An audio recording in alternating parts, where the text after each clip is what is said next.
If doctors told us that we'd made a breakthrough on COVID-19, we would rejoice. We'd feel hope that we could live our lives again, get back to work, back to doing what we want. Well, masks are a ticket to that freedom. We can help protect others and save lives by covering our noses and mouths, which is how the virus mainly spreads. Until there's a vaccine, grab the breakthrough that's already here. When we're out, it's masks on. A message to help keep you safe. Brought to you by the Ad Council. The Arrowhead Pond of Anaheim. It is the crown jewel of NHL arenas.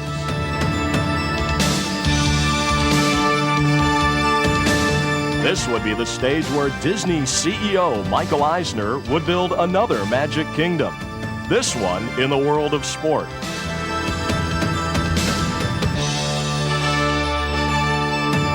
Saw Field of Dreams, and there was an arena, and there was no team, and I added 2 and 2 up, and came out to about 11, and I went and got the franchise. So the name of this team is officially the Mighty Ducks. It makes sense for the Mighty Ducks to play only in one place, and Mickey's going to reveal that place now, and that is the pond at Anaheim. It's a quack heard around the world. 1, 2, 3. With that momentous quack, history was made. Now Disney had just 7 months to build an NHL franchise. Eisner handpicked President Tony Tavares to make it happen. There were a lot of knowledgeable people that said you'll never build it in time, you won't be able to sell tickets in time, you get TV deals to make, you get radio deals to make, you get advertising to sell, staff to assemble, you gotta get ready for a draft that's gonna happen in June. You really don't have any time. And we were convinced that if we went out and hired the right people that we could pull it together. Tavares quickly named Jack Ferreira as general manager and Pierre Gauthier as his assistant. Together, they would set out to build the most successful expansion team in NHL history. But first, Michael Eisner took care of some unfinished business when the much-anticipated Mighty Ducks logo was unveiled. We're here to reveal the logos. So here is the official logo. We are one step closer to skating. Now all we need is a coach and players, and we'll be in great shape. Welcome to Good Seats Still Available, a curious little podcast devoted to exploring what used to be in professional sports. Here's your host, Tim Hanlon. All right, quiet. Numbskulls, I'm broadcasting. Hi there, everybody. My name is Tim, and we appreciate you finding us on this week's episode of Good Seats Still Available. How are you, everybody? Thanks for finding us and downloading us, putting us in your earbuds. We appreciate it. And, 185 episodes now of this craziness. We continue undaunted in our journeys into that of what used to be in professional sports. Hockey is our focus this week, and we're excited to welcome 2 guests this week. We've had a long affinity for and appreciation of, and have finally found an excuse to encircle them and entrap them into our little web of intrigue as we seek to find out the answers to various things around, in this case, teams in the realm of professional hockey, and specifically the NHL. Lord knows we've done a bunch of WHA and a little minor league stuff in the IHL and the ECHL, et cetera. But our friend Chris Creamer, he the chief proprietor of the Essential website known as Chris Creamer's sportslogos.net, established in 1997. If you are looking for a logo from the past, or perhaps even to discern what a logo might look like in the future, Chris Creamer's sportslogos.net. That's sportslogos.net. It's the essential source for all kinds of great interest and research behind and the histories of the various logos across all kinds of sports, pro, minor league, all that kind of stuff. He's one half of our guests this week. The other half is Todd Radom. He also very well known in logo creation and all kinds of other design work in and around professional sports. You can find his work at Todd Radom, R-A-D-O-M, TODDRADOM.com. And you may know him from his previous book, actually the current book called Winning Ugly, A Visual History of the Most Bizarre Baseball Uniforms Ever Worn. And we loved that book. We think it's fascinating, and it's an awesome read. But just a little outside of our strike zone, if you will, of forgotten teams and leagues and sports and all that kind of stuff, the realms of defunct and previously domiciled and all that stuff. But alas, we have put a peanut butter and chocolate together to create a a peanut butter cup, yes, of interest for us in our little realm of interest. And that is the book that Todd and Chris have put together in the realm of hockey. It's coming out the first week of November. It is called Fabric of the Game, the stories behind the NHL's names, logos, and uniforms. It is published by Sports Publishing. And like the name implies, it is literally a treasure trove of every major team or their lineages. And there's a little bit of a sort of a definitional kind of approach as to how they do that in this book. But literally it goes team by team in visual and graphic detail of every team that's currently playing or formerly played in or various incarnations thereof within the NHL, of not only their uniforms, their sweaters, if you will, but their logos and all the stuff behind the iconography that made up those teams. And it's just amazing, fascinating stories. You heard perhaps a little bit of a hint of one of them in our little clip there. The Anaheim Ducks that we know today, and not surprisingly, because Anaheim Ducks is first in the alphabet. It's how we're going to start this episode, but it's how the book starts, of course. And that clip is from, it's from a movie called Defenders of the Pond, 1994, which is sort of the official Anaheim then Mighty Ducks first season sort of wrap up. And as you heard a little embedded in there, Michael Eisner, the former CEO of the Walt Disney Company, announcing on March 1st, 1993, that the franchise was officially granted and would be domiciled in the Pond of Anaheim, a brand new facility at the time. And by June 7th, a few mere months later, almost about 3 months or so and change later, an actual logo was finally determined with Mr. Eisner's, shall we say, fingerprints all over it. But we get into not only that in our discussion with Todd and Chris in a few moments, not just specifically the Anaheim story, but as a great example of what's in this book and what we get into in our chat. The Anaheim Ducks of today and their very nice and cool stylized logo and colors and stuff was preceded in these earliest of days by, the cartoonish approach, as you would imagine a Disney ownership at the time to kind of pursue. The Mighty Ducks, obviously the very successful film and its sequel just prior to that. And if you're a long time Anaheim Ducks fan dating back to the Mighty Ducks era, and it was an era for sure, you probably have some wistful and maybe even winceful memories of sort of how they went to market, the pomp, the pageantry, the Disney on Ice intros, and the cartoon-ish approach to what the logo and the look and the feel and the sweater and all that kind of stuff. And in the 90s, a lot of things were tried out, if you will, that were sort of breakthrough and brash. You might remember ESPN2, for example, a good example of that brashness. But whether you're a fan and you wax nostalgic about the Mighty Ducks incarnation or the current Ducks look and feel under the new ownership, that's a microcosm of what we're going to get into this week as we kind of get into the NHL and the various fabrics, if you will, of the game. All kinds of stuff around what the logos and the uniforms and all that kind of stuff, and the history and the reasons behind all of it. With our guests this week, logo and look and feel and expertise, if you will, from our friends Chris Creamer and Todd Radom as we get into the NHL. And yeah, the WHA does sneak in here a little bit.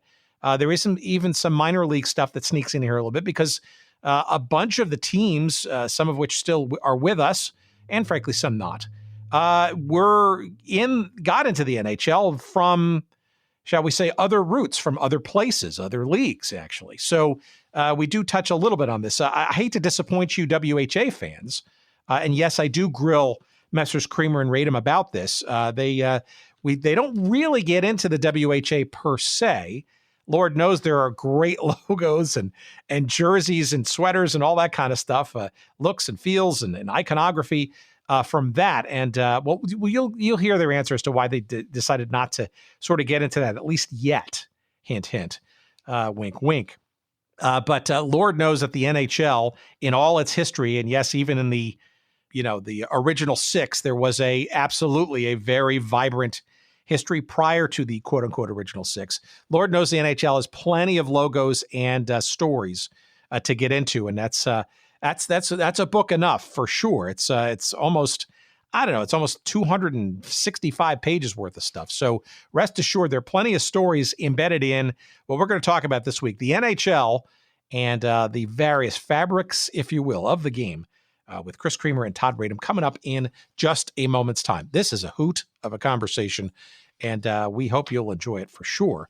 Our sponsor this week is our friends at 503 Sports, and in particular, it's our pal Dustin Alameda out in beautiful Portland, Oregon.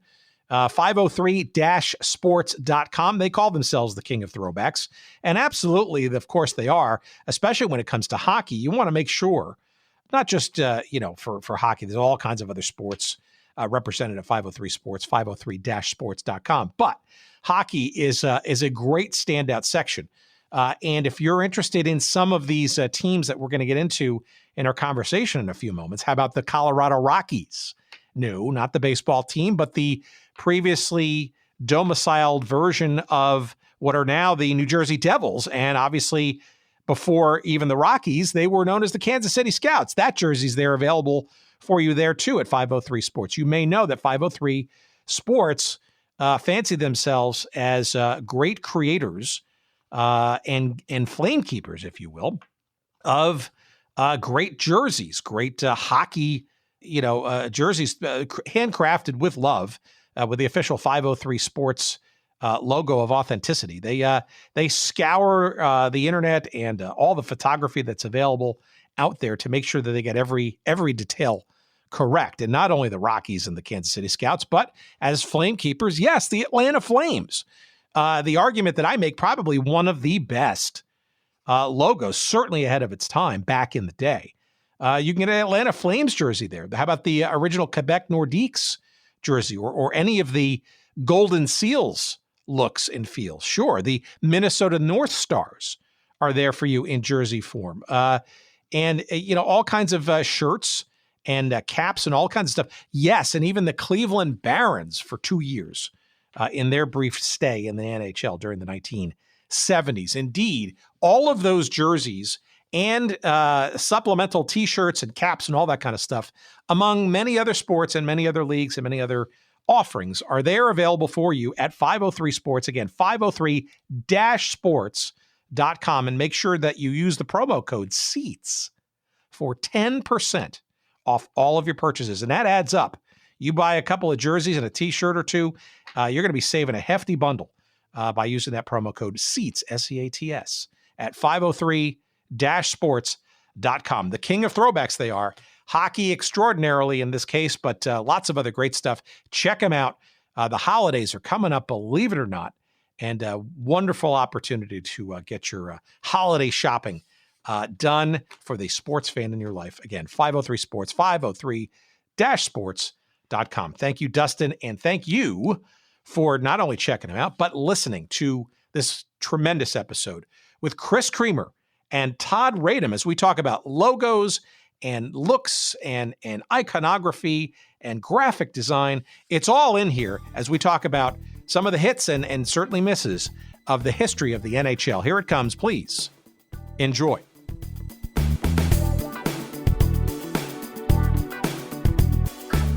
Why don't you both separately announce yourselves? Who are you each? And maybe a little background for our audience who may not be aware of your separate, and then we'll talk about collaborative doings. And I know, Chris, just for kicks, we'll start with you and then move on to Todd. Yeah, sure. Well, Chris Creamer here. I am in my late 30s, and I live just outside of Toronto, and I am married, so sorry, ladies. I have worked on sportslogos.net, a online collection of logos and uniforms for the last 23 years. I started it when I was 14 years old, and I'm still doing it now.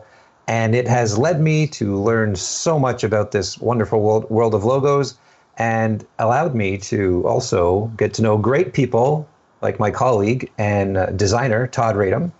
Go ahead, Todd. Well, thank you, Chris. You could just leave the fat fastball over the plate, or whatever the hockey equivalent is. But I'm Todd Radom. I am a designer.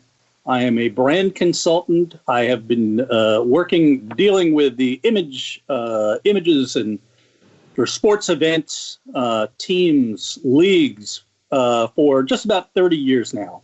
So I'm kind of a pioneer in our field. I always joke about the fact that when I started out in sports design, we could have a conference in the back of a Starbucks, if such things existed back then. There would probably be about 4 people. And of course, now sports design has exploded. But I'm also the author of the book Winning Ugly, which is my loving homage to some of the most, and I'm making air quotes here, questionable baseball uniforms in history. And Chris and I have known each other for quite some time. We've talked about collaborating for quite some time.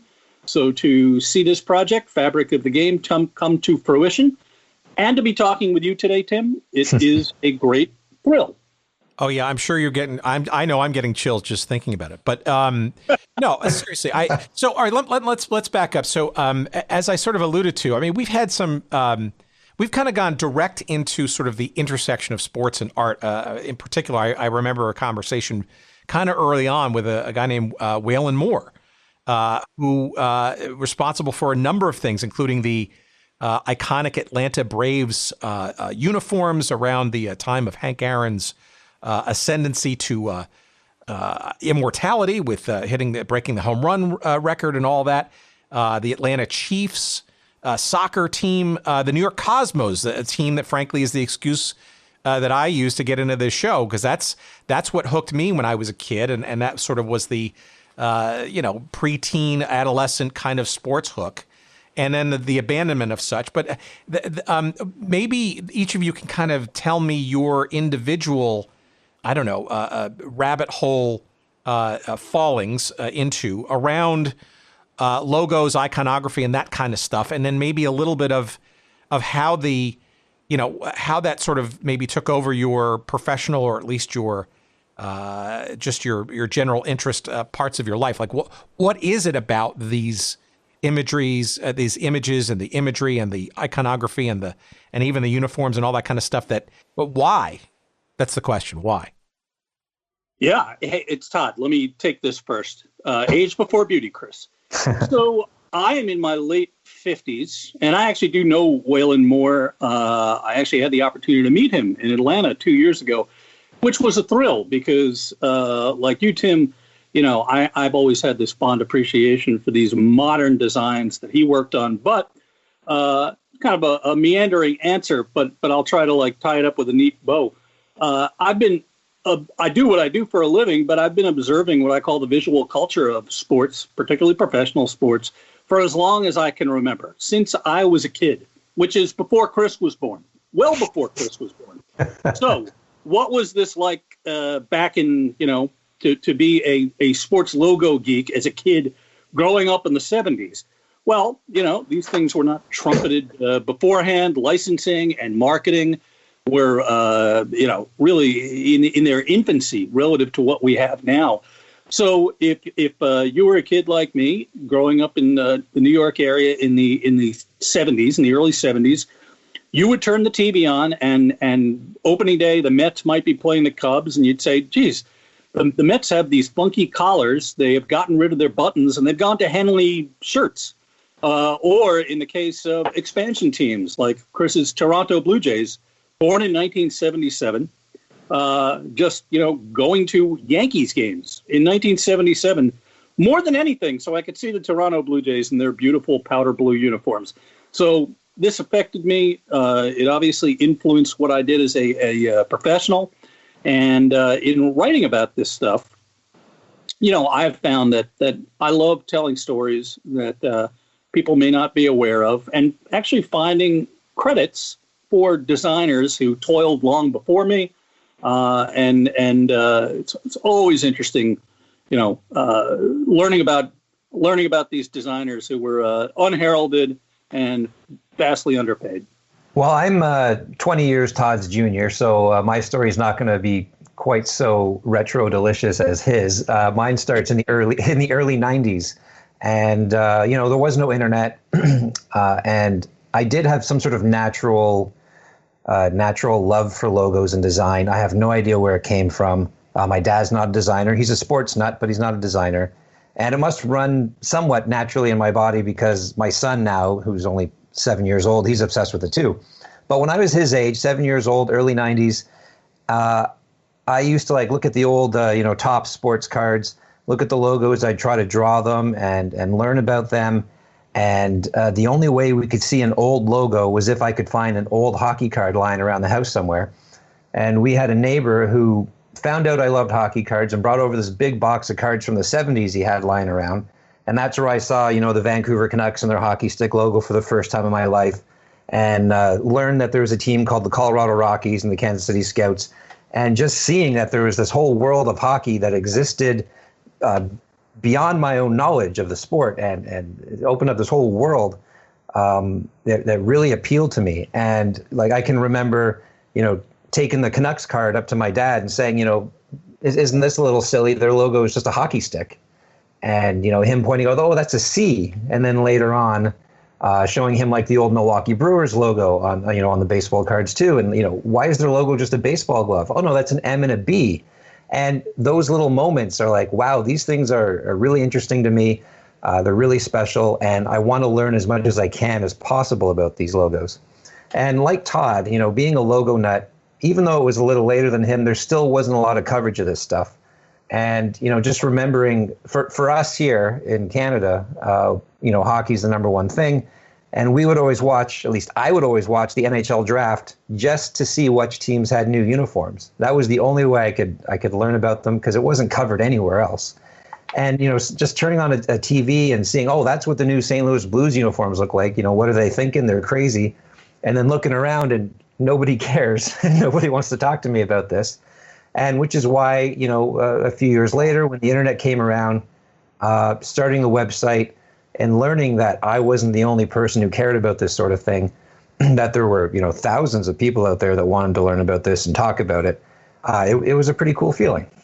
Well, like Paul Lucas and the Uniwatch site, right, which he has ESPN absorbed, and it's become, I wouldn't call it a cottage industry. It's become almost, I won't even say it's acceptable. It's almost a latent, similar cadre of folk who have been, similarly interested in all that sort of other stuff that goes beyond the actual game and the statistics and those kinds of things. And it's to me, it's a fascinating part of the history of not only teams and leagues no longer with us, but currently, the current teams and how they evolved into the looks and the dynamics and the throw, all that stuff that comes along with it. It's absolutely part of the fabric of each team's and league's histories.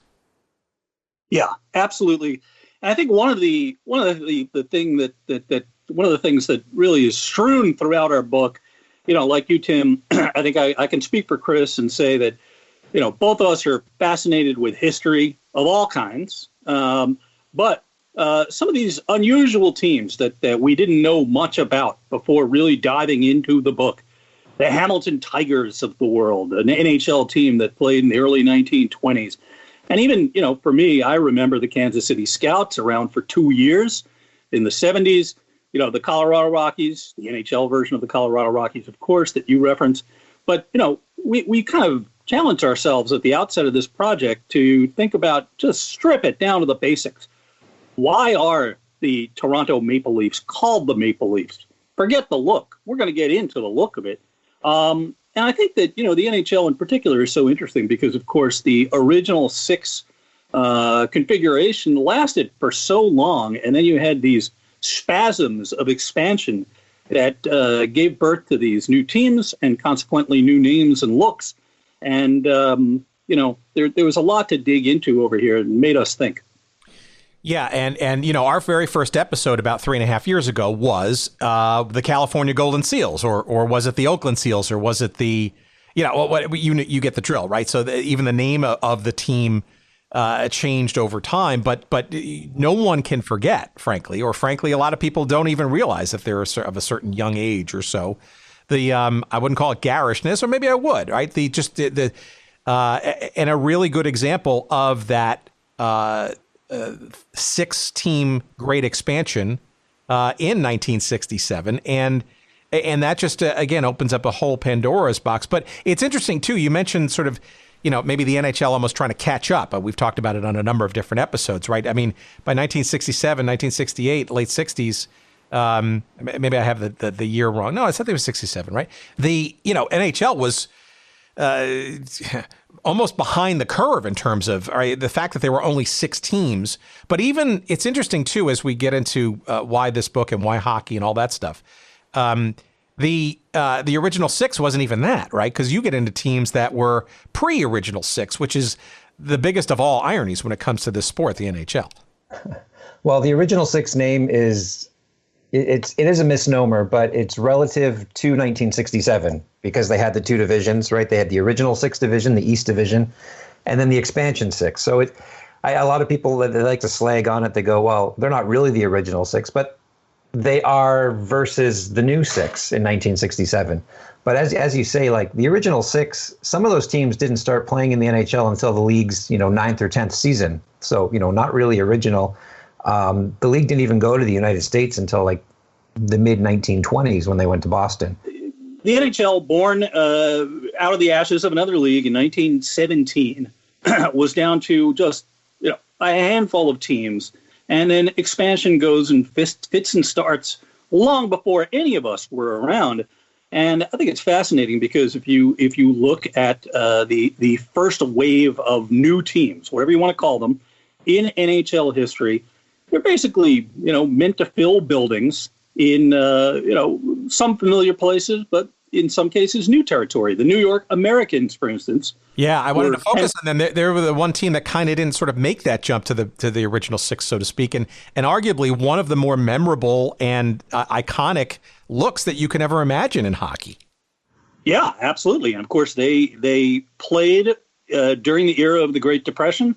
And essentially failed in the early years of World War II. But a lot of this, we think about the NHL or most of our professional sports leagues now as these behemoth moneymakers with all of these, revenue streams. And I think it bears thinking about this. The NHL, no different from the early National Football League right around the same time. They needed to sell tickets, put people in the seats. It was before television. It was way before licensing, before logos were put on stuff. So it was a bit of a seat-of-the-pants operation. You had these haves and have-nots, much more so than you have now. And I think we do say it in the book at one point, the founding fathers, and they were all fathers, of the National Hockey League would probably be surprised to see their enterprise, this multi-billion-dollar juggernaut now. Well, before we kind of get some granularities, let's take a step back for a second. Why? Tell me how the collaboration occurs and why hockey maybe as the first sport and expression of that collaboration. I mean, there are a number of different sports and situations and defunctnesses and all kinds of things that probably could have been vying for your attention. Why hockey and why why the NHL and the history of the teams and such? Well, I was looking for an excuse to work with Todd for a very long time. He's someone I sort of admired from afar, and I finally got to meet him maybe about 7 years ago or so in New York, down at Katz's Deli. No, where was it? The Old Town, right? Yes. Yes, the Old Town. Sorry, not Katz's. And this idea kept, rattling around in my brain that I really wanted to do a book talking about the origin stories behind various teams, their logos, finally answer these questions. And, books like these have existed in the past, but each team is only given maybe a paragraph. I wanted to dive in really deep. I wanted to talk to the designers. I wanted to talk to the people who made the decisions. And having read a lot of Todd's pieces that he's written for like the Sporting News, doing deep dives into team origins and logo origins, I thought this is perfect. Todd's a great guy to work with. Plus, it's an excuse to work with Todd, which is, a thrill for someone like me. And the reason why we sort of gravitated towards hockey was around this whole time where Todd and I were discussing this idea. I was working with the National Hockey League on their centennial celebrations in 2017. And I had the great honor of being able to go into the Hockey Hall of Fame Resource Center almost every single day as part of that job, going through all the artifacts, old memorabilia, stuff worn by like Martin Brodeur, Jacques Plante, and sort of just putting on the white gloves, showing up to work one day, and the Stanley Cup sitting on my desk getting polished, little cool things like that. And knowing that, I sort of had the access to that Hall of Fame Resource Center, I figured hockey's a great place to start because I can get in there and I can do a lot of great research to really, really fill out this book. Oh my God, talk about like being the proverbial kid in a candy store. How long did they let you in there, and did you try to hide and make them try to find you? Well, there's a lot of things that go through your head when you're staring at the Stanley Cup for several hours unguarded. First thing I did was took a selfie with it.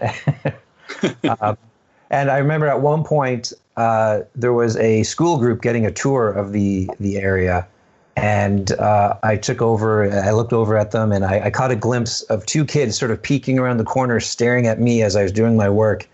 And I put myself in their shoes, and I thought, man, if I was them staring at me, I'd think that guy's got the coolest job in the world, and I wish I could do that someday. And that just sort of, re-grounded me and said, okay, really enjoy this. Look what you're doing. This is picture yourself being that kid again, and you probably can't even imagine that you're doing this right now.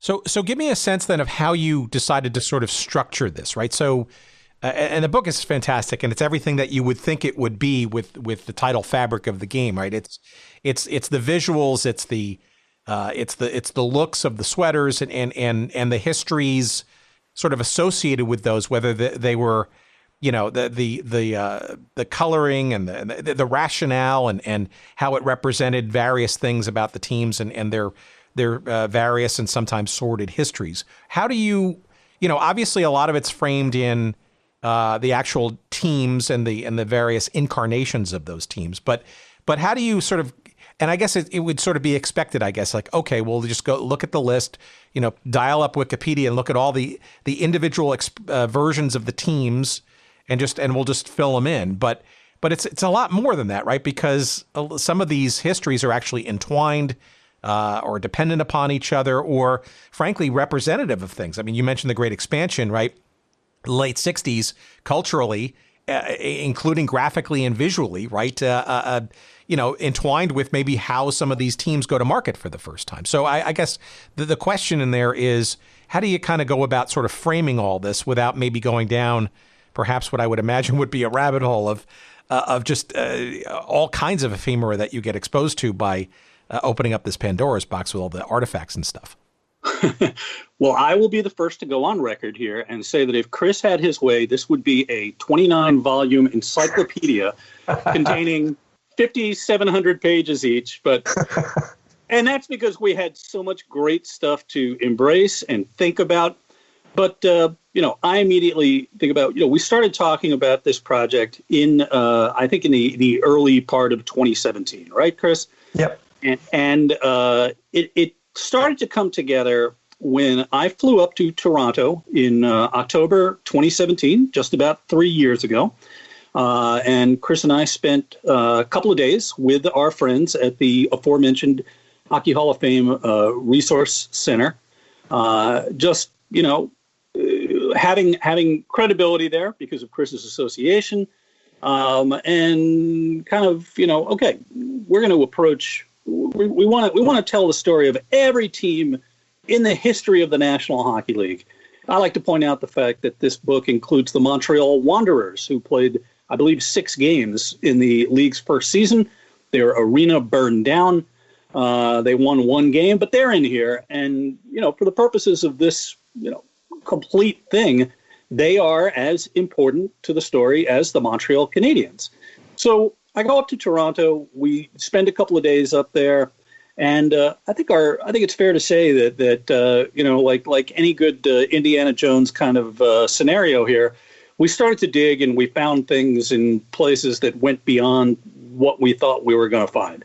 So yeah, we could tell the story of every Cleveland Barons jersey that they ever wore. There weren't too many of them, but we started to find out who their logo designer was and what the symbolism of that logo meant. And this is really hard stuff to find in a lot of cases because, this stuff was usually just created with the visual appeal in mind. And, again, as I said earlier, the designers weren't celebrated. The stories weren't told. There was not much to say about them. But I think, Chris, you can expand upon it. But I think the mission was we want something that is, tells the story of every one of these clubs, doesn't belabor a lot of stuff. In other words, we're going to tell the story of the Boston Bruins franchise and their Stanley Cups, but without spreading it out over 1 million pages, and focus on these three things: the team, the name of the team and how they got it, and their various looks throughout the years.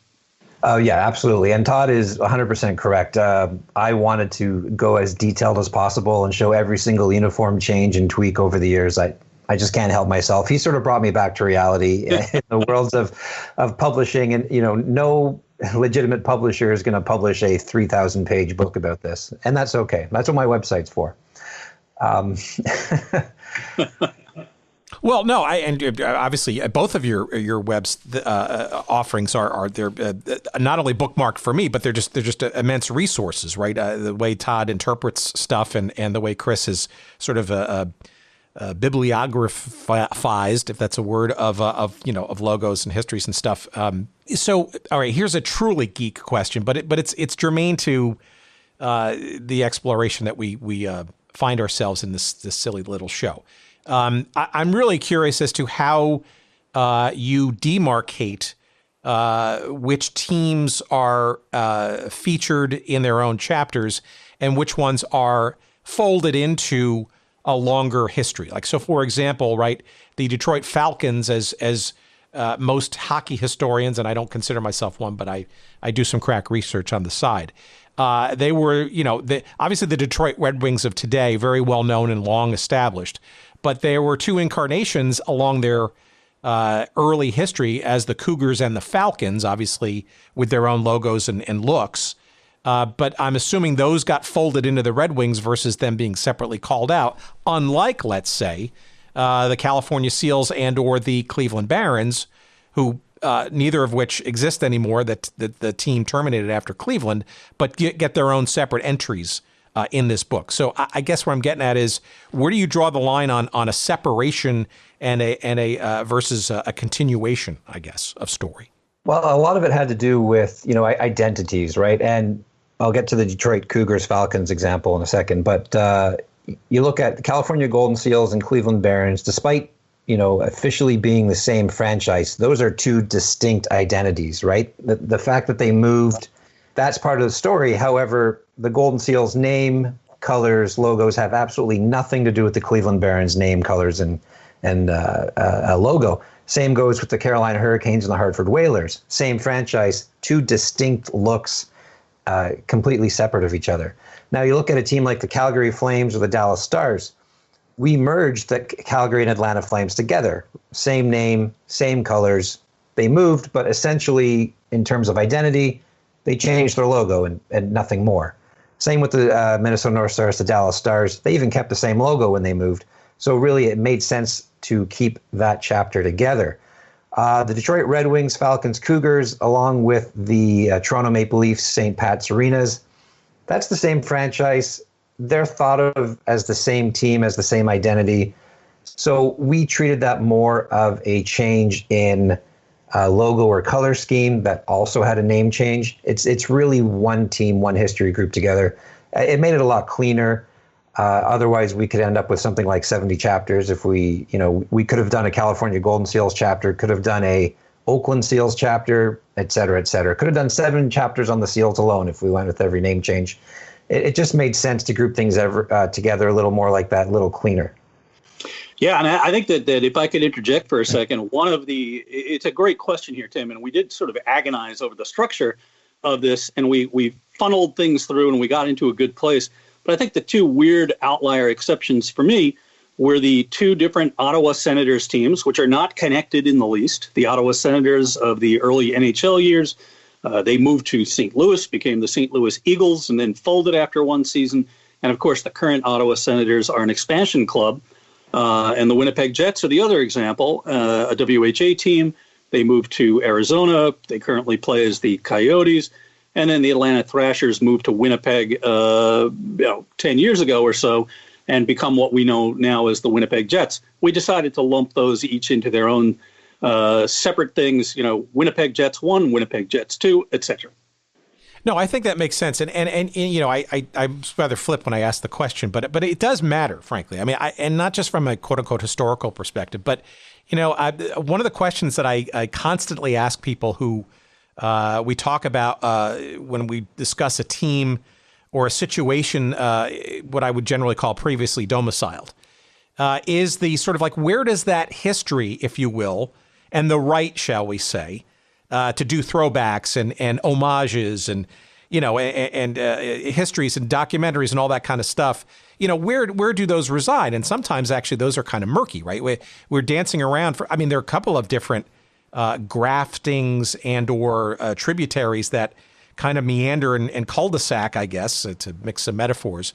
For example, like the Minnesota North Stars and the San Jose Sharks and the Dallas Stars, and that sort of like how those, our friend Howard Baldwin was sort of in the mix of that, Pittsburgh Penguins sort of in that, like teams kind of splitting, and it's not necessarily a clear shot, right? Yet, you ask somebody, about the San Jose Sharks. Well, there's a little bit of Minnesota North Stars in that story. There's a little bit of, there's a lot of different there's some mongrelness to some of this, right? So I can imagine if you really care about this stuff and you really, geek out and consider yourself an historian and understanding sort of these stories, there are some hairs to split here in terms of making some decisions. I could see, for example, though, even though the New Jersey Devils started out as the Kansas City Scouts uninterrupted through a few years in Colorado as the original Rockies, or the Rockies, not the baseball version, right?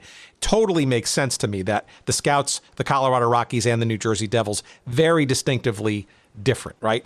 But to your point, right, the Flames, yeah, changing an A to a C, I don't think the C works nearly as well as the A. I think the A was graphically one of the most elegant and maybe ahead of its time logos in all of sports.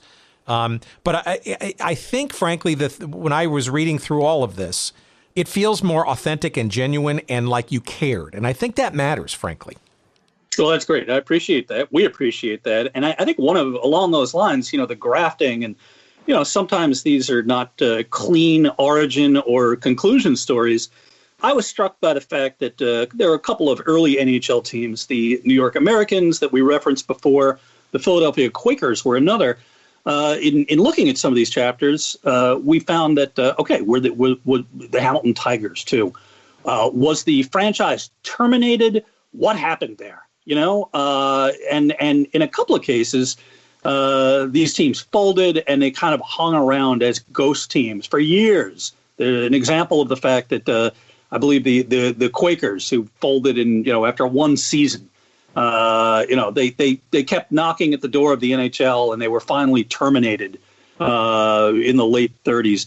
But yeah, there are some, I think we say in the book, the Kansas City Scouts, the Colorado Rockies, the New Jersey Devils. That is, one continuous family line. I think we say that the Rockies represent the meat in the sandwich, right? That's it. But yeah, there are some that are a little messy, and we tried to get these details right. We tried to be as authoritative as possible, and most importantly, I think, Chris, really, you keep coming back to this. There are these things that are taken for granted. Our friends at the NHL, for instance, you mentioned the Atlanta Flames, Tim, and what a beautiful modern logo. But the name of the Flames, I think, there's a mystique that's been built up around them, and we try to set the record straight.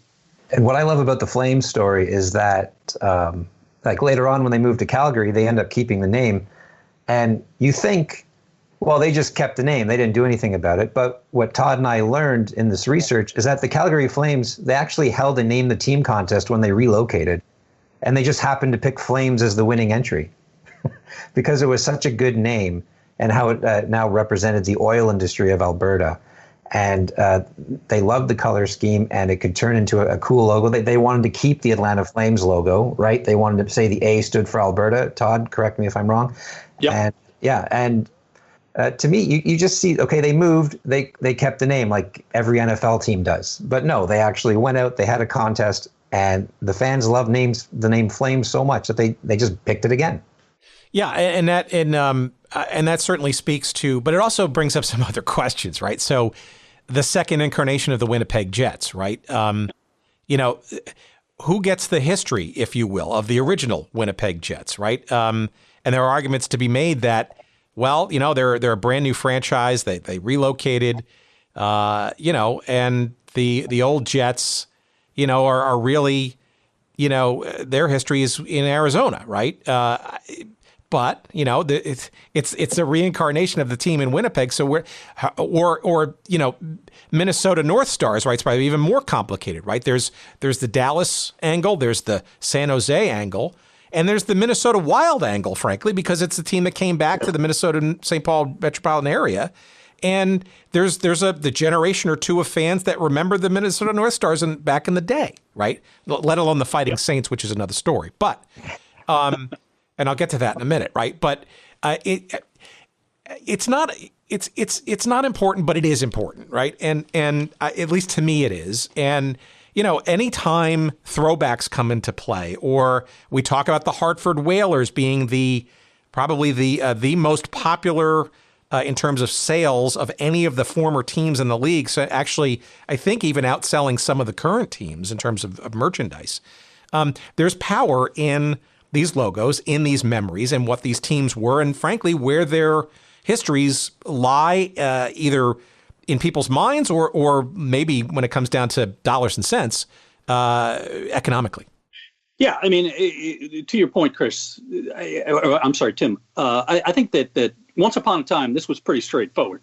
A team moved, and the fan base that got left behind flipped up dual middle fingers and said, good riddance, goodbye. The Brooklyn Dodgers would be an example in baseball. But I think things changed when the Cleveland Browns moved to Baltimore in the late 90s. And a second Cleveland Browns team was born in the NFL. And they decided to, move the records around, basically. And we have seen this come up time and time again across various sports. Who owns history? I mean, this is a pretty deep question. But your Hartford Whalers example, I think, represents this epitome of what we're talking about here. The Hartford Whalers moved down south to North Carolina not that long ago. It's within a lot of fans' memories. And it was a very bitter divorce. The Hurricanes brought back the Whalers' beautiful logo and sweaters, uniforms in, I think, September 2018. And it just ripped the scab open, right? In the case of Hartford, they have not gotten another NHL franchise. And candidly, maybe between the three of us, they are never going to get another NHL franchise. Don't tell the Whaler guys, one of our episodes from a year and a half ago. But they sort of understand the dynamic, but they're not going to give up. Yeah, so I think that's a little bit different than what this current Winnipeg got a team back, right? So I think it does come down to who owns history, how is it exploited? Is it done with sensitivity? Even a couple of years ago, and Chris, you could pick up on this. I'm pretty sure that the Dallas Stars wore Or was it the Wild that wore North Stars uniforms in warm-ups, but not during a game? It was for a outdoor classic alumni game. There you go. Yeah. Yeah, and there was that controversy attached to that. Yes. Well, I mean, there's two answers to who owns history, right? There's the official, legal, who owns. Do the Arizona Coyotes own the original Winnipeg Jets logo and colors, or the other side is what do the fans think? And ultimately, what really matters is what the fans think, right? I mean, for the purposes of our book, we go by what the league says and what's official. But in the reality of life, right, how the fans perceive things is realistically how things go, right? So the fans of the Arizona Coyotes, they don't care so much about, well, I can't speak for them, but I presume they don't care so much about, retiring Bobby Hull's number or Thomas Steen's number or Teemu Solani's number as much as Winnipeg Jets fans of the current team. They love Bobby Hull. They love Teemu Solani. There's no connection between the Coyotes and the Jets and those players of the past who never played a game in Arizona for their team. Yet they still, retire their numbers and don't give them out anymore. And as far as the Hurricanes and the Hartford Whalers, Todd made a good point that Hartford, sadly, is never getting another NHL team again. So from my point of view, and again, speaking for Whalers fans, I didn't lose my team, so I don't know how it feels. But if the alternative to the Hartford Whalers uniforms is that they're sitting in a closet, never to be seen again, never to be worn again, or they're worn by the Carolina Hurricanes on the ice, I'm going to have the Hurricanes wear those uniforms. And for my son, who like me, went back and looked at old hockey cards and how I love the Colorado Rockies, he loves the Hartford Whalers. When the Hurricanes wore those uniforms, the whole family was gathered around the laptop watching that game streamed. And this family of four in Toronto, we're all Leaf fans, and we're cheering as hard as we can for the Carolina Hurricanes wearing Hartford Whaler uniforms, having a great time, something that we never would have done in any other possible scenario. And it was only because the Hurricanes are wearing these uniforms. See, now that it speaks to the power of logo and colors and the memories that they stir up and or remind us of. All right, but let me ask you this. So this actually brings up a very interesting question that I was going to wait till later, but I think it's appropriate now. So one of the questions I asked Waylon Moore almost 3 years ago now sort of kind of gravitates around, I think, where we're kind of dancing around, which is really the economics of this, right? I mean, you guys both know and probably are most exquisitely positioned to understand this more than maybe most, is there's just the sheer explosion of money in professional sports, especially in and around merchandise and logos and all that stuff, right? Where, maybe 20, 30, 40 years ago, it was a little bit more quaint, a little bit more, what the uniform looks like. And it wasn't sort of this massive merchandising industry, frankly, that exists today, which is obviously that symptomatic of pro sports generally. Now, the numbers, the dollars are just exponentially more, important, shall we say. The question in here, though, is one of the questions I asked Waylon was this, right? Let's maybe go in two parts. One, what of the original graphic designers and artists involved in this, especially for the teams that continue to live on, but the logo work and all that stuff was, years and years ago. You almost feel sorry for some of those folks, those probably graphic designers or ad agency creatives that were, and I asked Waylon this question, like, how do you feel about, let's say, the Atlanta Braves stuff that you did or the Cosmos when they reboot and you don't get any of that, right? How do you feel when that stuff gets out there? Do you feel like you should be getting your fair share and your cut and it's a reparations? And he surprised me with his answer and he said, the fact that they're been reborn and they're coming back, I have no problem with anybody buying any shirts or whatever if I don't get a dime from it, because it means that people care about what that logo is or represents, and they're willing to wear it and share it for whatever reasons with pride or memory or whatever. There's a question or a comment in there somewhere, I think, guys. Yeah, well, I mean, listen, I have been, I designed the Milwaukee Brewers look that replaced that beloved ball and glove back in 1993, going into the 1994 season, that's a couple of looks ago already. The ball and glove is now back. And, so basically I'm old enough now, and I've been working in this industry enough years to have seen much of my work, a lot of my work, now in throwback form. So makes me feel old. But as Wayland said, and I've talked to him about this too, yeah, it does feel relevant. It's forever to some degree. There are some memories there, whatever the merits of the look of a certain, certain uniform or logo is. But also I would add to it the fact that, listen, he would probably agree with me when I say that we are commercial designers. We're not fine artists. We're not creating the Sistine Chapel here. This is advertising work. This is down and dirty stuff. It is meant to serve a purpose. And, these days at least, and for quite some time, we're asked to sign contracts, which are pretty airtight, tell you what you're going to do. Literally, when you design a look for a professional sports team in this day and age, it says that we own, we, meaning the team or the league, owns the rights for every technology that has ever been invented or will be invented. So you surrender to the elements to some degree and know that you're being asked to do a job, and you've done that job, and that's pretty much where it is. Yeah, that's what he said. It was a gig, right? Chris, go ahead. Oh, sorry, I don't mean to hijack your show or anything, but I'm a fan of Todd's as well, so I'm genuinely curious sometimes. So I want to ask him a question if it's okay. Please. Yeah. So Todd, as a designer, how would you feel, or I don't know if this has happened to you yet, where a design that you originally made, say 20 years ago, comes back and has been tweaked, to modernize or whatever in the time since then. How do you think you would feel as a designer if that happened? Would you like to be approached to do that instead of them? Just share your thoughts. No, it's a great question, Chris, and it has happened. It has happened recently, as a matter of fact. I'm not going to name names, but here's what I think. I think that I don't have to be asked to deal with those tweaks or revisions or make it relevant.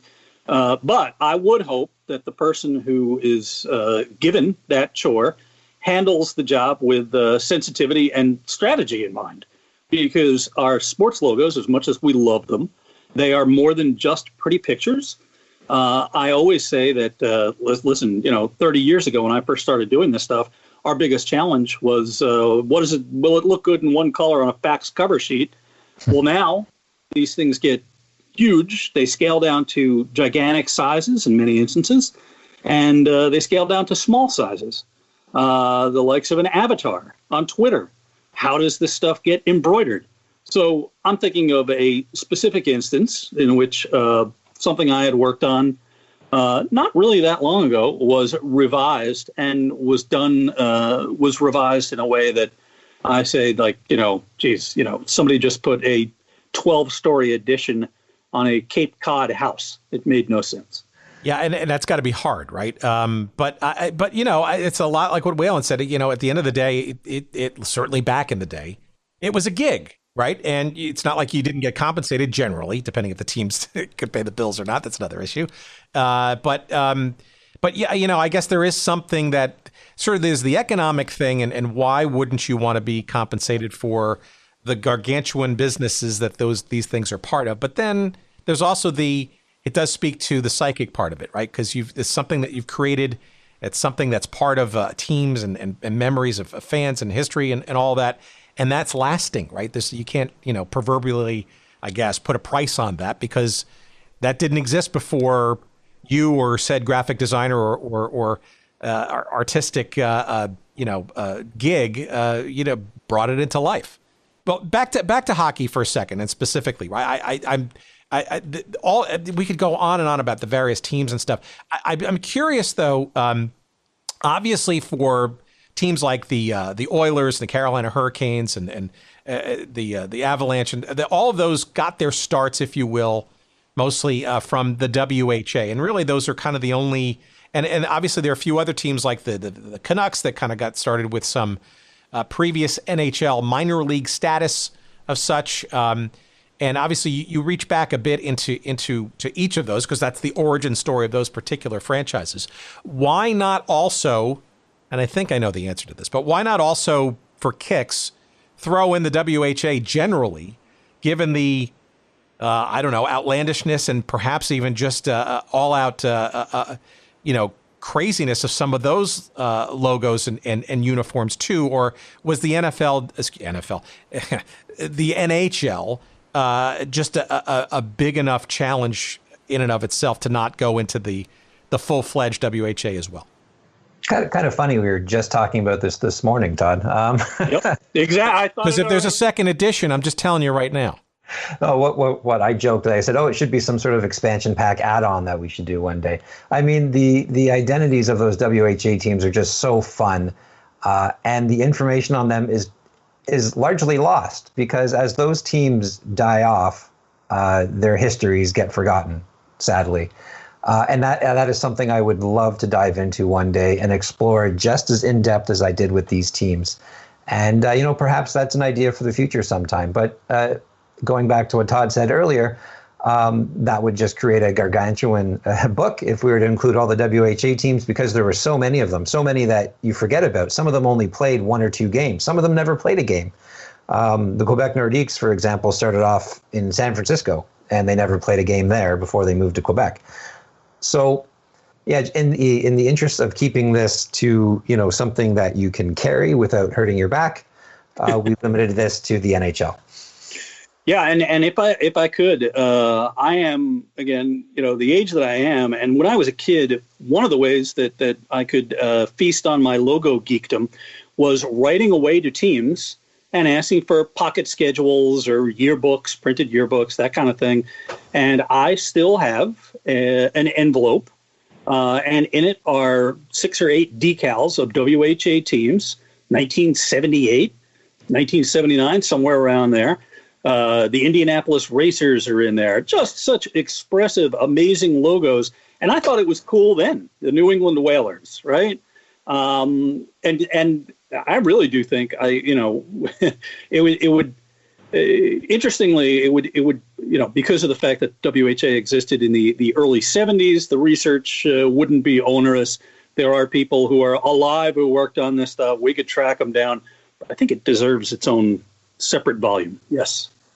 You're bringing back memories of my childhood doing exactly the same thing for all the NASL and American Soccer League teams, and waiting with bated breath at this thing called a mailbox to see if anybody wrote me back.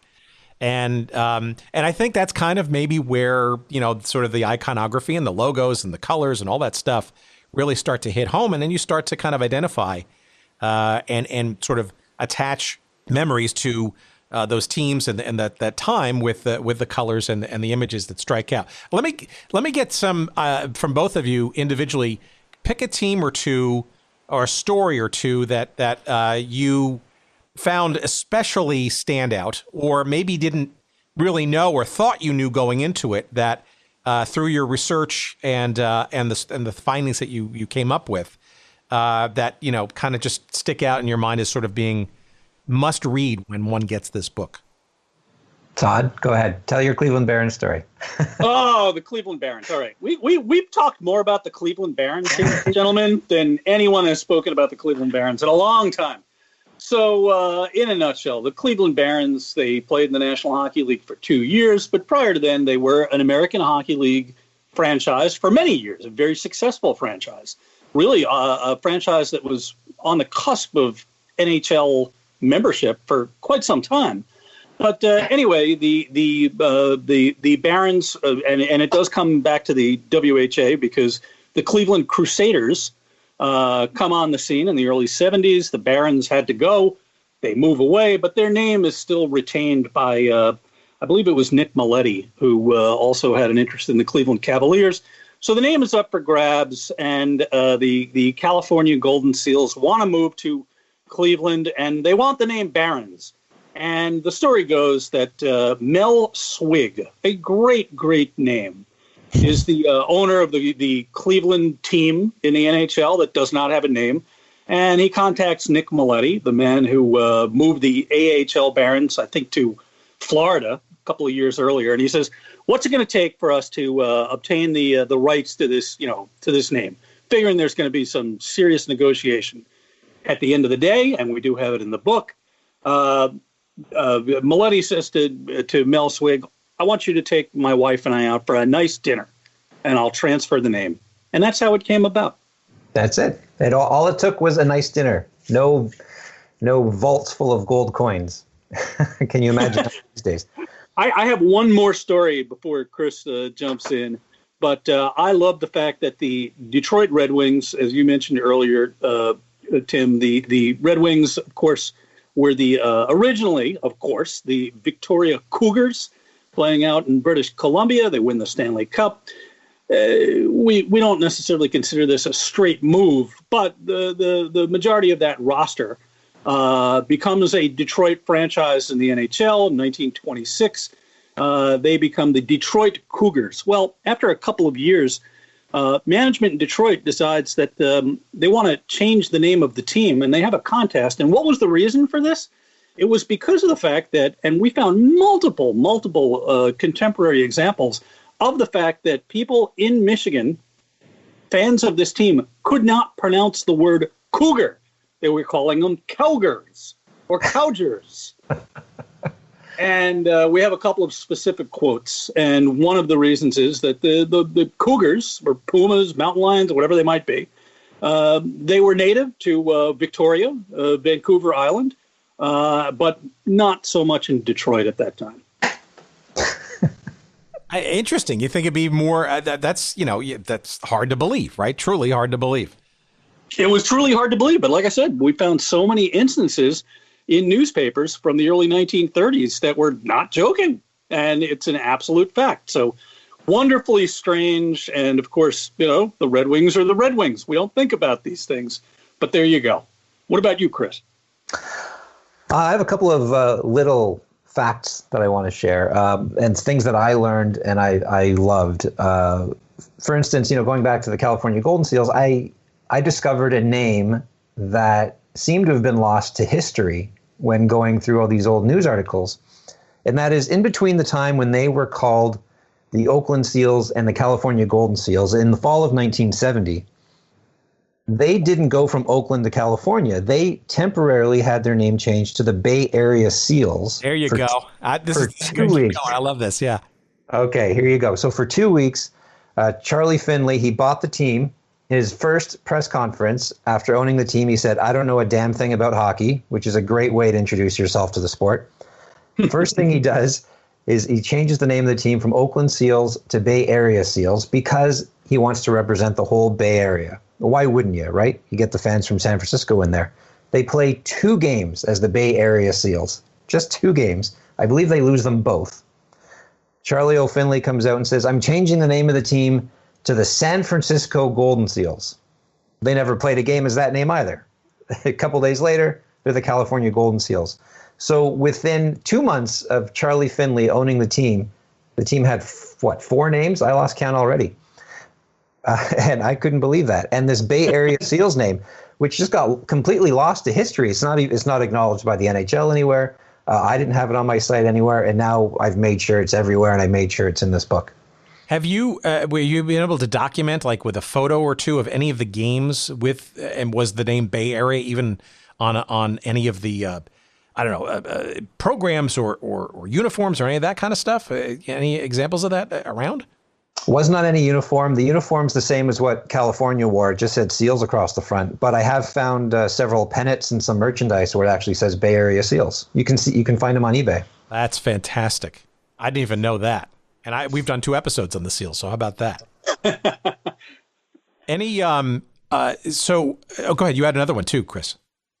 Oh, right. The Ottawa Senators. So when they came back, they came back 1992 is when they started up again, but they got their team in 1990. Bruce Firestone, I believe his name, was the owner. He tried to bring back the team, and his whole thing was, I don't care what it takes. I'm calling this team the Ottawa Senators. So he went and he secured the rights from the family that owned the original Senators team back in the 30s. So he's at a press conference. He's getting ready to announce the fact that he's launching a campaign to bring back the Ottawa Senators. He's sitting on the stage, ready to stand up to give that speech in front of television cameras and newspapermen, and he's handed legal documents from a junior hockey team saying that you can't use our name.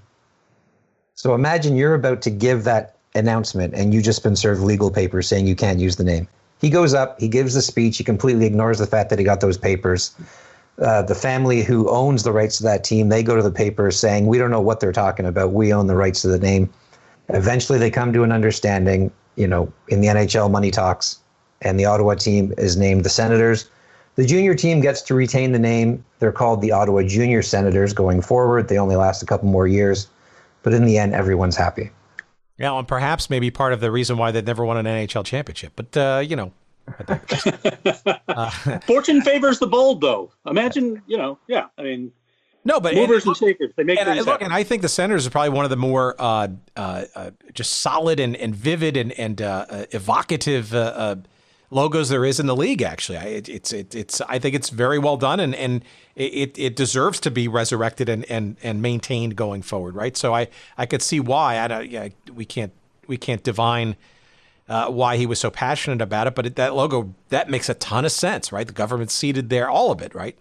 And plus the Senators, they were a successful team too. We forget about that in the, going back to the late 1800s, and we mentioned this in their chapter. The Ottawa Senators, they won several Stanley Cups even before the NHL started, and they were part of the original teams to come into the NHL, and they lasted, do some quick math, maybe 19 seasons in the NHL before they moved away. But in that time, winning 3 or 4 Stanley Cups, which the current team, they honor with banners. And even though, it feels like the 1920s and 30s were so long ago, in 1989, when he's making that announcement, there are still fans around that remember that original Senators team. Not to mention there were amateur teams in between then that kept the name. So it was a very important name to the community. Much like the Winnipeg Jets, it's the only name they associated with their hockey team. They couldn't imagine cheering for any other name. So for him, that was like the most important thing. If I have a hockey team here, it has to be called the Senators, or else it's not a hockey team for Ottawa. Well, it also gives us some gravitas, and it's not sort of a quixotic, flash in the pan kind of name and stuff like arguably the Mighty Ducks of Anaheim might have been around that same time. All right, so one last question, guys. I know I could go for a couple of hours. I bet you could too.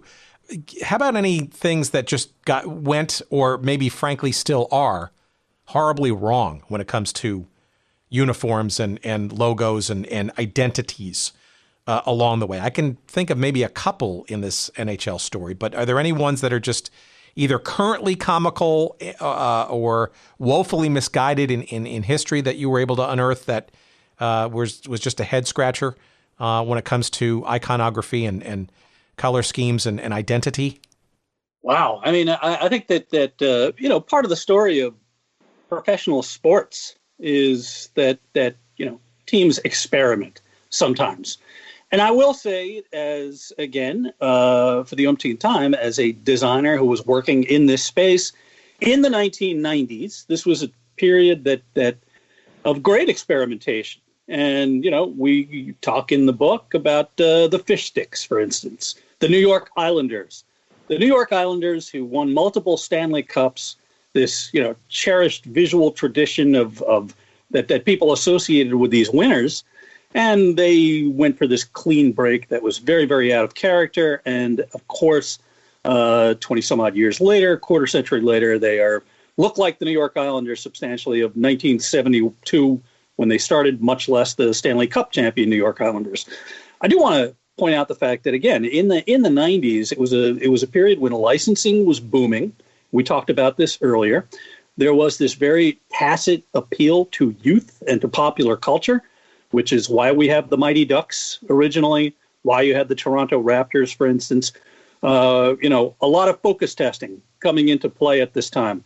All those expansion teams across professional sports in North America wearing purple, teal, black, silver. These are the official colors of the 90s when it comes to sports. But, trends come and go, but the classics remain classics for a reason, I always say.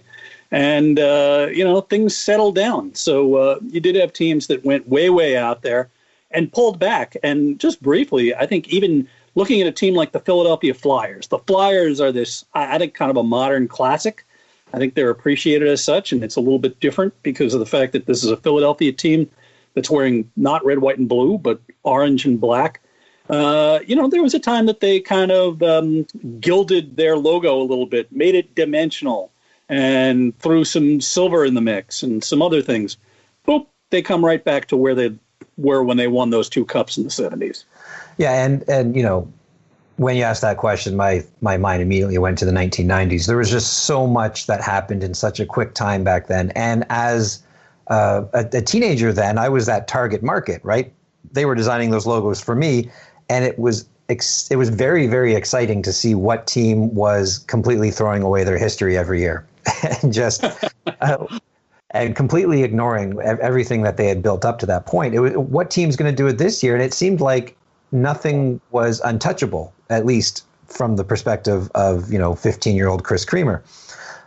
What I think the problem was in hindsight was that the changes were too drastic, too fast. And if you look back to all the big changes that were made then, like the Sabres or the Capitals, every single one of those changes were eventually and sometimes rather quickly reverted. And, if those designs from the 90s, the Capitals, the Sabres, if those existed in a vacuum, if those were expansion teams, I think those logos and uniforms would be loved now. It's just that it was too big of a change for these fans, these people who grew up, the last 20 years cheering for the blue and gold Buffalo Sabres. Suddenly, my team is now black and silver and red. I don't recognize them anymore. It's hard to feel attached to that team. But what I find funny now is, it's now been 20 years, and the people who weren't, who weren't old enough then, they look back at it as something retro, something throwback, or people who were kids just falling in love with the game at the time, they feel more of a connection to those original logos from the 90s that we sort of look at as sort of going in the wrong direction. That's their logo. That's the one they associate with the most. And now we're seeing a bit of a push to go back to those old 90s logos. Like there's a whole whack of Islanders fans who love that Fish Sticks logo from the mid 90s. Every time the Sabres announce something, I get 30 tweets back at me saying, switch back to the goat head. It's to me, it's weird because that's not what they're supposed to look like.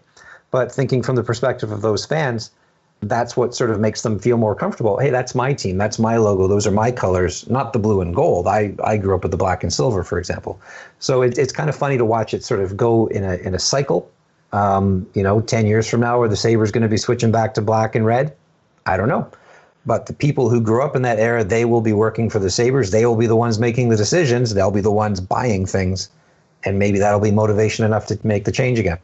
Well, that sounds about right. I mean, you traveled the 70s like I was, right? The Happy Days celebrating the 50s, right? It's about a 20-year, generational kind of thing, and music and culture and all that kind of stuff. It seems like that is rhythmically in sync, I guess, with how other things seem to be sort of made more memorable as people get to a certain age and start to wax nostalgic about, quote unquote, the good old days. All right, I will ask you one last question, then I'll let you guys promote, okay?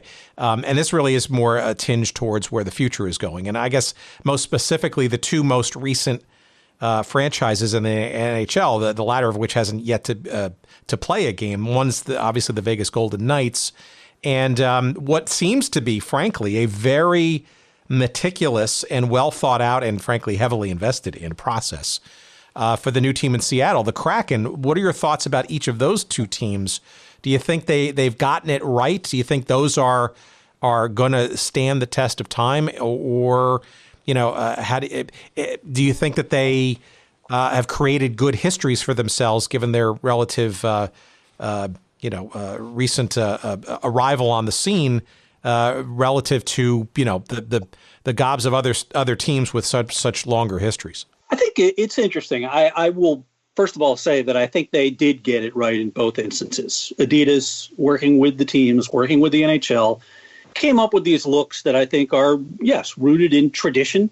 They wanted to appear established. They weren't going nuts the way that, some of the fun teams that we just discussed embarked upon their maiden journey with. But a couple of things. I think it bears saying that hockey is a little bit different from any other sport in the sense that your crest is really everything, right? Your crest is a little bit different than, I don't know, an analogy would be, the Yankees have this NY. They have a different NY on their hat than they do on their chest, and they wear the words New York on the road. I think it's fair to say, for the most part, that hockey, the best hockey NHL crests, primary logos, are kind of devolved. They don't have a lot of words in them, and they have pretty bold imagery. And I think in the case of both of these teams, the colors are right on. There's proper contrast. There's not a lot of needless detail, and there are secondary elements that are leveraged in other places. The Golden Knights have these lovely shoulder patches, for instance. But the crests are really good, fundamental, solid pieces of the foundation. And I agree with Todd. I mean, looking at the logos for these two teams, they look like they could have been playing now for quite some time, right? The Golden Knights logo especially, that shield fits in with the rest of the NHL as if it's been there forever. And regardless of how we feel about these logos, personally, I like them both. The fans of these teams, and this goes back to what I was just saying, these are going to be the logos that they love forever, right? So 20 years from now, maybe the Kraken think about changing their name. Maybe the Kraken think about changing their colors. Maybe the Golden Knights do something crazy. These are going to be the logos that their fans are going to be begging them to switch back to. This is going to be their forever look, evolved at some point over history. And that just sort of goes for every NHL franchise, right? Like, this is the logo we want. It has to look like the logo that they started using originally. And so regardless of how they look, I think they look great, but this is sort of going to be their forever look. Look, and I think for you guys, right, this is job security, right? The careers that you've created for yourselves, so to speak, right? Because it's ongoing, right? It's regenerative, right? Whether it's an older team looking to refresh, the addition of new teams, and there's always sort of, I guess you sort of hinted at it before. The only thing that's constant in life, and maybe in particular with the NHL or any other sport for that matter, is change, right? There's always some reason or some new owner or some new agenda or whatever, right? Whether it be fish sticks or otherwise, right?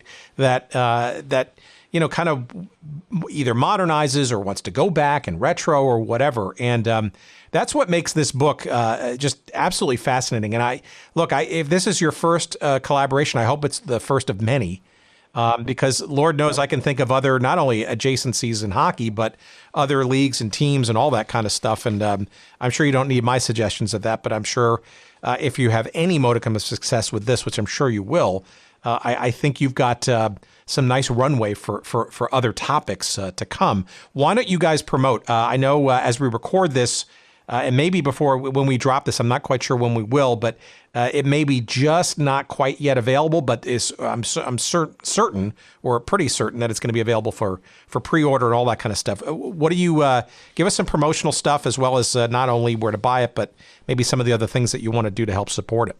Well, the book does come out November 3rd, so we'll have that media day all to ourselves. Nothing else going on. But it is available for pre-order. You can get signed copies along with some cool illustrations that Todd made, some custom illustrations, and signed hockey cards featuring us wearing our favorite retro jerseys at our website for the book, which is fabricofthegamebook.com. You got to check it out. If you want to see this book, go there. Todd? Yeah, I think beyond that, it is, as we say, available wherever books are sold. That would be quite literally. You can get it through your giant, behemoth, nameless, the place where people buy books, and also your independent bookstores, which we encourage. A couple of things real quick. I think, the name of the book is Fabric of the Game, the stories behind the NHL's names, logos, and uniforms. And I think we would be remiss if we didn't include the fact that we have a foreword by the esteemed chairman of the board of the Hockey Hall of Famer, of course, Lanny McDonald, an iconic Leaf, Colorado Rocky, and Calgary Flame. And we feel elevated by having him having written our forward. Well, and I've had the sheer joy of having an advanced look of this book, and it's gorgeous. It's got all that not only the iconography and some of the things that go into it. Like I'm looking at, for example, the Anaheim Ducks logo evolution. It's very almost like behind the scenes, sort of in the creative or the ideation of these things. That's a really cool sort of peek behind, and it gives you a real sense that these logos and these looks and these color schemes, maybe in the past they might have been, kind of, I don't want to say throwaway ideas, but just, maybe not given as much deep thought. But as the years have rolled on, I mean, these are almost intricate processes. I mean, you mentioned focus groups and that kind of stuff, and maybe or maybe not that's the way to do it. But these are not done sort of necessarily by chance. Perhaps in the oldest of days they might have been by chance, but this is a really interesting peek behind sort of the scenes of all of that, and frankly the history that's wrapped up in it. And I don't frankly think you need to be a hockey fan to enjoy this book, because if you're interested in anything related to pro sports and the versions of the teams, and obviously things like logos and looks and uniforms and all that stuff, you're going to just enjoy this book. It's really quite something. And again, I hope and pray that this is not the last of your collaborative efforts. Oh, thank you so much. It's been a terrific conversation. We are, the three of us, kindred spirits, to say the least. And I do think I would, for one, agree. I think that this is going to cross over into places for people who like design, people who like popular culture. There's a lot of layers to the onion, and we are talking about what comes next. But we've got to get this out there and birth it into the world successfully first. Yeah, absolutely. And this was just an absolute joy to work on. I pinch myself every day thinking about what I got to do on this book, and I can't wait to see how it's received by everyone. It really is exciting to hear, what people like you, Tim, think upon reading it, and I can't wait till it gets out there. I can't wait to hold it in my hand, frankly. I want to read the book again, too.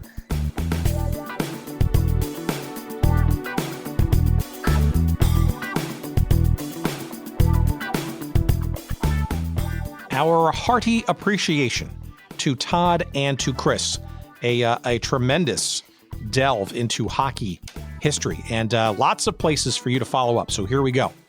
If you would like a VIP version of the book with some signatures by the authors and some other goodies, the place to go is fabricofthegamebook.com. Again, fabricofthegamebook.com, all one word.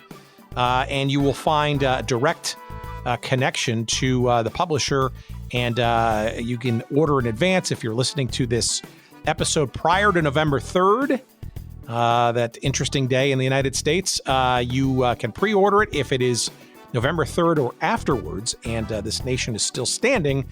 You can get it directly. But again, fabricofthegamebook.com, and you will get a VIP various versions of this book directly from the publisher and the authors. If you're a cheapskate like me, you can just whisk away to our Amazon link from our website at goodseatsstillavailable.com. Just search up this episode number 185 with Chris and Todd. And if you're an Amazon Prime member, you're obviously going to get it much quicker probably. And, it's the bare bones kind of approach.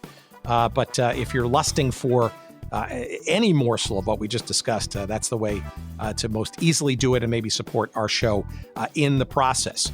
Let's see. Chris's website is also worth a bookmark and then some. His website is sportslogos.net. Sportslogos.net. Fascinating treasure trove of everything related to the history of sports logos and iconography. Warning, you will lose a lot of time, so make sure that you set aside a good hour or two or more as you go down that rabbit hole of intrigue. Todd Radom's site is Todd Radom, TODDRADOM, as in Mary, ToddRadom.com. It's Todd Radom Design, and he's a pro in all this stuff. He creates new stuff He does lots of throwback kinds of things. He is available for hire. He works with some of the top sports and entertainment properties out there. And if you're interested in his past, present, and potentially future work and all the stuff that goes into it, again, toddradom.com. And a reminder that Todd also has another book out now called Winning Ugly, a visual history of the most bizarre baseball uniforms ever worn. You can click on our website as well to get that, or directly to his publisher for that book from his website as well. Lots of good stuff. And as you heard in our chat, lots more, hopefully, to unearth, not only in the NHL, let's hope maybe some WHA expansion from this topic, but plenty of other sports and logos and stories and stuff. And we reserve the right to call them the minute that they have another project out there. But let's help them with this one first, shall we? And again, that's Fabric of the Game. It is a great book. It's a true deep dive into the visual culture of hockey and the NHL in particular. And it's a great gift as the holidays soon approach. Let's see what else. Our website. Yes, again, it's goodseatsstillavailable.com. What are you going to find there? Well, you're going to find every stinking version of our 185 episodes thus far. You can download them from the site if you'd like, or stream them right there from the site if you prefer. It's also a great way to stay in touch with the show. You'll see all of our social media links. On Twitter, we're at Good Seats Still. On Instagram, we're at Good Seats Still Available. Yes, we're on Facebook. There's a page devoted to us there. If you want to send us email, there's a link on the site, but also you can do that directly at hello@goodseatsstillavailable.com. And yes, we have a little weekly newsletter. You got to search around for it on the site, but if you do stumble across it, just enter in your name and your email address, and you will be added to our growing and mighty list of folks that kind of get the little inside tip a couple of hours or days ahead as to what each week's episode is going to be in the know before the hoi polloi and the just average Joe on the street. And let's see, one last tip of the I don't know, how about the how about the Atlanta Flames? I think we tip our Atlanta Flames cap, or maybe we'll just put that down for a second and tip our Atlanta Thrashers cap. Either way, in the general direction of our pal Jerry Payne, who lives in the metropolitan Atlanta area, and I'm sure has gone to a game or two from both of those previous franchises in the NHL. And we thank him, of course, as we do each and every week, for his expert production skills. He is Jerry Payne Audio Excellence, and we could not do this show without him, that is for sure. We also couldn't do this show without you listening, giving us a reason to do it in the first place. And we thank you for listening thus far, and we'll see you next week with another fun-filled episode. And we appreciate your listening to no end. Take care, everybody, and we hope to see you or listen to you or whatever. Audio entertain you, yes, next week. Take care, and bye-bye.